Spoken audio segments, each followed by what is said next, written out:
Is Zuma lost? SpaceX said its rocket did everything right. SpaceX defended its rocket performance during the weekend launch of a secret U.S. satellite, responding Tuesday to media reports that the satellite, codenamed Zuma, was lost. Company president Gwynne Shotwell said the Falcon 9 rocket did everything correctly Sunday night and suggestions otherwise are categorically false. Northrop Grumman, which provided the satellite for an undisclosed U.S. government entity, said it cannot comment on classified missions. The company chose SpaceX as the launch provider, noting late last year that it took great care to ensure the most affordable and lowest risk scenario for Zuma.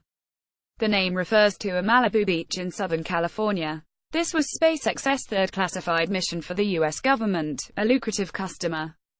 It was so shrouded in secrecy that the sponsoring government agency was not even identified, as is usually the case.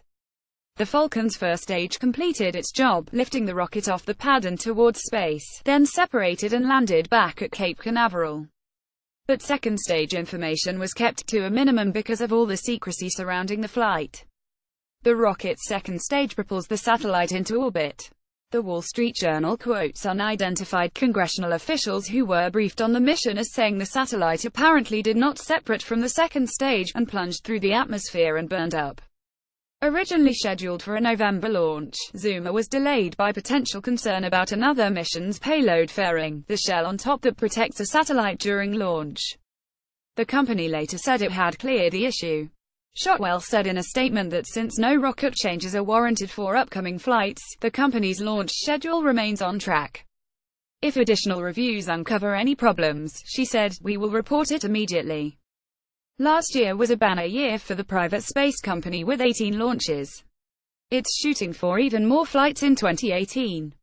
SpaceX's new, powerful rocket, the Falcon Heavy, was at its launch pad at NASA's Kennedy Space Center on Tuesday, awaiting an engine test firing sometime this week.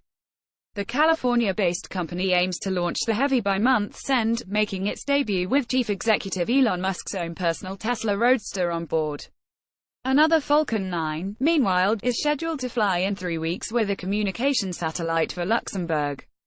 Copyright 2018 Associated Press under contract with NewsEdge Acquire Media. All rights reserved. Image credit SpaceX Flick. Chris C. Posted 20,180,113 at 949 MPT. Northrop Grumman chose to use an untested adapter and an untested fairing on the launch to improve their profit margin beyond extreme to ludicrous.